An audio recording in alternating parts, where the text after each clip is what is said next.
ಶಿಡ್ಲಘಟ್ಟ ಸಾರ್ವಜನಿಕ ಆಸ್ಪತ್ರೆ ಮತ್ತು ರೇಷ್ಮೆ ಕಾರ್ಖಾನೆಗಳ ಅವ್ಯವಸ್ಥೆ ಅಧಿಕಾರಿಗಳ ವಿರುದ್ಧ ನಾಗಲಕ್ಷ್ಮಿ ಚೌಧರಿ ಕಿಡಿ. ಶಿಡ್ಲಘಟ್ಟ ತಾಲೂಕು ಸಾರ್ವಜನಿಕ ಆಸ್ಪತ್ರೆಯಲ್ಲಿ ವೈದ್ಯಕೀಯ ಸೌಲಭ್ಯಗಳ ಕೊರತೆ ಮತ್ತು ರೇಷ್ಮೆ ನೂಲು ಬಿಚ್ಚಾಣಿಕೆ ಕಾರ್ಖಾನೆಗಳಲ್ಲಿ ಕಾರ್ಮಿಕರು ಎದುರಿಸುತ್ತಿರುವ ಭೀಕರ ಆರೋಗ್ಯ ಸಮಸ್ಯೆಗಳ ಕುರಿತು ರಾಜ್ಯ ಮಹಿಳಾ ಆಯೋಗದ ಅಧ್ಯಕ್ಷೆ ನಾಗಲಕ್ಷ್ಮಿ ಚೌಧರಿ ಅವರು ತೀವ್ರ ಆತಂಕ ವ್ಯಕ್ತಪಡಿಸಿದ್ದಾರೆ. ಶಿಡ್ಲಘಟ್ಟದ ವಿವಿಧೆಡೆ ಭೇಟಿ ನೀಡಿ ಪರಿಶೀಲನೆ ನಡೆಸಿದ ಅವರು ಆಡಳಿತ ವ್ಯವಸ್ಥೆಯ ವೈಫಲ್ಯವನ್ನ ಕಟುವಾಗಿ ಟೀಕಿಸಿದರು.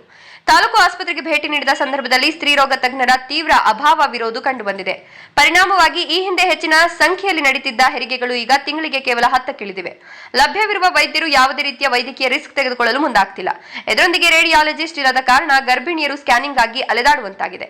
ಆಸ್ಪತ್ರೆಯ ಸ್ವಚ್ಛತೆ ಸುಧಾರಿಸಿದ್ರೂ ತಜ್ಞ ವೈದ್ಯರಿಲ್ಲದ ಕಾರಣ ಬಡ ರೋಗಿಗಳಿಗೆ ಅನ್ಯಾಯವಾಗುತ್ತಿದೆ ಅಂತ ಅವರು ಬೇಸರ ವ್ಯಕ್ತಪಡಿಸಿದರು.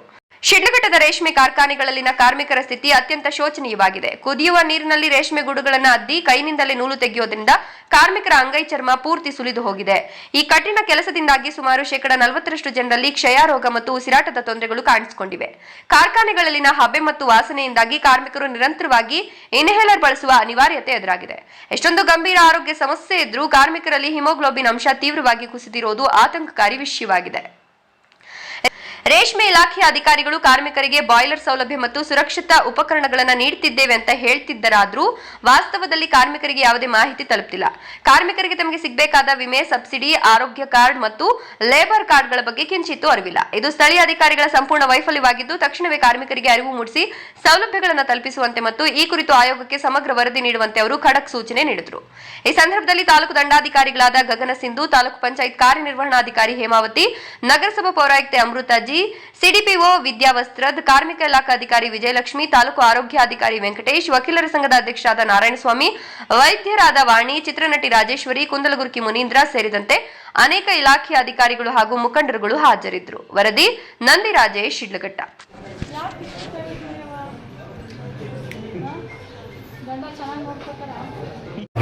ಎಲ್ಲ ಆಚೆ ಬರ್ಕೊಡ್ತಾರೆ, ಟ್ಯಾಬ್ಲೆಟ್ಸ್ ಎಲ್ಲ ಕೊಡಲ್ಲ. ನೋಡಿ ತುಂಬ ತೊಂದರೆ ಇದೆ. ಸುಮಾರು ಯಾರು ಕೆಲವು ಮಾಡ್ತಾರೆ, ಕೆಲವು ಮಿಕ್ಕೆಲ್ಲ ಮಾಡಲ್ಲ. ಆಚೆ ಸರ್ ಫೋನ್ ತೆಗೀರಿ ಸರ್. ದವಾ ಮಾಡ್ಬೇಕು ಸರ್. ಮೇಡಮ್ ಅವ್ರು ಪರೀಕ್ಷೆ ಮಾಡಲಿ, ಗೊತ್ತಾಗಲ್ಲ. ಅದೇ ನಿಮ್ಗೆ ಯಾವ್ದು ಬರ್ಕೊಟ್ಟಿದ್ದಾರೆ ನಾನು ತಗೊಂಡ್ಬರ್ಬೇಕಾ? ಅಲ್ಲ, ಇಲ್ಲೇ ಇದೆಯಲ್ಲ, ನಿಮ್ಮ ಮೇಲೆ ಮಾಡ್ತೀನಿ. ವೆಂಕಟೇಶ್ ಅಂತ. ವೆಂಕಟೇಶ್, ನಾವು ಯಾರೇ ಒಬ್ಬರ ಮೇಲೆ ದೂರು ವಹಿಸ್ಬೇಕಾದ್ರೆ ಯಾವಾಗಲೂ ಅಷ್ಟೇ ನಿಮ್ಮ ಹತ್ರ ಇರಬೇಕು, ಹೇಳ್ಬೇಕು. ಅಲ್ಲಿಂದ ಸುಮ್ಮನೆ ದೂರ ಏನಾಗುತ್ತೆ ಹೇಳ್ತೀನಿ. ಐಸೋಲೇಷನ್ ಆಯ್ತು ಮೇಡಮ್, ಅದ್ರ ಬೇಕಾಗಿರೋ ಡಾಕ್ಟ್ರೇ ಇಲ್ಲ. ಹೌದು, ಡಾಕ್ಟ್ರ್ ಇಲ್ಲ, ಕರೆಕ್ಟು. ಫಸ್ಟು ಸ್ತ್ರೀ ತಜ್ಞ ಇದ್ರು ಬಿಟ್ಟವ್ರು, ಮತ್ತೆ ಬಂದರು, 2 ತಿಂಗಳಿದ್ರು ಹೊಟ್ಟೋದ್ರು. ಈಗ ಮತ್ತೆ ಹಾಕ್ಕೊಂಡಿದ್ದಾರೆ. ಮತ್ತೆ ಯಾರೋ ಒಬ್ರು ಜಾಯ್ನ್ ಆಗ್ತೀವಿ ಅಂತ ಹೇಳಿದ್ರೆ ಬಂದಿಲ್ಲ. ಅದಕ್ಕೆ ಅವ್ರ ಪಾಪ ಏನು ಮಾಡೋಕ್ಕಾಗ್ತಿತ್ತು, ಇಲ್ಲಿ ಬರಬೇಕಲ್ಲ, ಜಾಯ್ನ್ ಆಗಬೇಕಲ್ಲ. ಅಕೌಂಟಲ್ಲಿ ಪೋಸ್ಟ್ ಮಾಡಿದ್ದೀನಿ. ಹೌದಪ್ಪ, ನಾನು ಅಕೌಂಟ್ಗೆಲ್ಲ ರಿಪ್ಲೈ ಆಗಲ್ಲ. ಈಗ ನೀವು ಹೇಳೋದೇನು?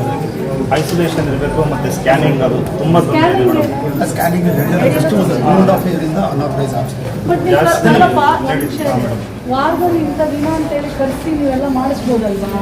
ಅಲ್ಲೇ ನಾನು ಡಾಕ್ಟರ್ಗೂ ಬರ್ದಿದ್ದೀನಿ. ಐ ಮೀನ್ DH ಅವ್ರಿಗೆ. DH ಅವರು ಡೈರೆಕ್ಟ್ ಆಫ್ ರೇಡಿಯಾಲಜಿಸ್ಟ್ ಅಂತ ಅಂದ್ಕೊಂಡು ಅಲ್ಲಪ್ಪ, ನೀವು ವಾರದಲ್ಲಿ ಒಂದ್ಸಲ ಆ್ಯಕ್ಚುಲಿ ಡಿಸ್ಟಿಕ್ನೆಲ್ಲ ಚಿಂತಾಮಣಿ ಡಿಸ್ಟಿಕ್ ಹಾಸ್ಪಿಟಲಿದ್ದಾರೆ. ಸೊ ಒಬ್ಬರನ್ನ ಅವ್ರು ಅಲ್ಲಿ ಏನು ಮಾಡಿದ್ದಾರೆ ಆ್ಯಕ್ಚುಲಿ ಸರು ಡೆಪ್ರೆಷನ್ಗೆ ಯಾರು ಬರೋದು, ಯಾರು ಬಂದಿಲ್ಲ. ಹಾಗಾಗಿ ನಾವು ಪ್ರತಿಯೊಂದು ವಿಡಿಯೋದಲ್ಲೂ ಹೇಳ್ತಾರೆ DH ಅವ್ರಿಗೆ ತುಂಬ ಇದೆ ಅಂತ. ಈಗ ಟ್ರಯಡಲ್ಲಿ ತಗೊಂಡಿದ್ದಾರೆ, ಇನ್ನೂ ರಿಪೋರ್ಟ್ ಮಾಡ್ಕೊಂಡಿಲ್ಲ. ಟ್ರಯಡಲ್ಲಿ ಅದೆಲ್ಲ ಬಂದಿದ್ದಾರೆ ಮೇಡಮ್. ಮತ್ತೆ ಸ್ವಲ್ಪ ತೊಂದರೆ ಆಗಿದ್ದೀರಾ, ಟ್ರೀಟ್ಮೆಂಟ್ ಕೊಡಲಿ. ಸಿಸರಿನ್ ಮಾಡುವಾಗ OT ಅಂತ ಹೇಳ್ಬಿಟ್ಟು ಮಾಡ್ತಾರೆ. ಅದು ದುಡ್ಡು ಅವ ಕಲೆಕ್ಟ್ ಮಾಡಿ ಸಂಜೆ ಇಲ್ಲ ಬೆಳಿಗ್ಗೆ ಮೀಡಿಯೇಟರ್ ಮಾಡ್ತಾರೆ ಮೇಡಮ್. ಇಲ್ಲಿರೋರು ಮೀಡಿಯೇಟರ್ ಬಿಡ್ತಾರೆ, ನರ್ಸ್ ಹೌದು. ಯಾರು ಡಾಕ್ಟರ್ಗಳ? ಹೌದು ಮೇಡಮ್. ಅವರು ಸಂಜೆ ಇಲ್ಲ ಬೆಳಗ್ಗೆ ಹೊತ್ತು ಸಿಸರಿನ್ ಮಾಡ್ತಾರೆ, ಡ್ಯೂಟಿ ಟೈಮಲ್ಲಿ ಮಾಡೋದು. ಯಾರು?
ಈ ಕೈ ಮತ್ತೆ ಲಂಗ್ಸು ಇವನ್ನೆಲ್ಲ ಕಾಪಾಡಲಿಕ್ಕೆ ನೀವು ಏನೇನೆಲ್ಲ ಪ್ಲಾನ್ ಮಾಡಿದ್ದೀರಾ? ಯಾವ ಥರ ಅವ್ರಿಗೆ ನೀವು ಸಪೋರ್ಟ್ ಮಾಡ್ತೀರಾ? ಯಾವ ಥರ ಇದನ್ನೆಲ್ಲ ಪ್ರಿವೆಂಟ್ ಮಾಡೋಕ್ಕೆ ಏನೆಲ್ಲ ನೀವು ಕ್ರಮಗಳು ತಗೊಂಡಿದ್ದೀರಾ? ಹಾಂ, ಹೌದು, ಕರೆಕ್ಟು. ಹಾಂ ಹಾಂ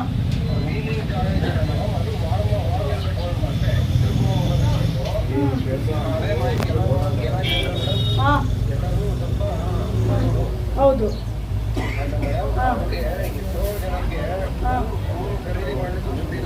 ಕರೆಕ್ಟು. ಎಲ್ಲರೂ ಕೊಟ್ಟವ್ರೆ. ನಾನು DC ಆಫೀಸಲ್ಲಿ ತಗೊಂಡು ಮೈನಾರಿಟಿ ಆಫೀಸಲ್ಲಿ ಕೊಟ್ಟೆ, ನನಗೆ ಬರಲೇ ಇಲ್ಲ ಮೇಡಮ್. ಎಲ್ಲ ದುಡ್ಡಿರೋರಿಗೆ ಕೊಡ್ತಾರೆ, ನಮ್ಮಂತ ಬಡವ್ರಿಗೆ ಕೊಡಲ್ಲ. ಲೇಬರ್ ಇಲಾಖೆ ಇವೆರಡೂ ಸೇರಿಸಿ, ಆಮೇಲೆ ಹೆಲ್ತ್, ಇವು ಮೂರನ್ನು ಸೇರಿಸಿ ಇವ್ರಿಗೆ ಮಾಡಿ. ನಾನು write to the DC and I write to the chief secretary. ಇವತ್ತು ಏನೇನು ನೋಡಿದ್ದೀನಲ್ಲ, I will write to them. I want the reply from all of them. Sidlaghatta taluk ಆಸ್ಪತ್ರೆಗೆ ಭೇಟಿ ನೀಡಿದೆ. ಅಲ್ಲಿ ದೊಡ್ಡ ಬೇಡಿಕೆ ಇರೋದು ಸ್ತ್ರೀ ತಜ್ಞರು ಬೇಕು ಅಂತ. ಯಾಕಂದ್ರೆ ಅಲ್ಲಿ ಗೈನಕಾಲಜಿಸ್ಟ್ ಇಲ್ಲದೆ ಇರೋದ್ರಿಂದ ಡೆಲಿವರಿ ಎಲ್ಲ ತುಂಬಾ ಕಡಿಮೆ ಆಗಿದೆ. ಬರೀ 10 ಮಾತ್ರ ಒಂದು ತಿಂಗಳಿಗೆ ಆಗ್ತಾ ಇದೆ. ಅದು ಅಲ್ಲಿರೋ ಡಾಕ್ಟರ್ಸ್ ಮಾಡ್ತಾರೆ, ಯಾವುದೇ ರಿಸ್ಕ್ ತಗೊಳಕ್ ಹೋಗೋದಿಲ್ಲ. ಅದು ಅಲ್ಲಿನ ಡಿಮ್ಯಾಂಡ್ ಇದೆ.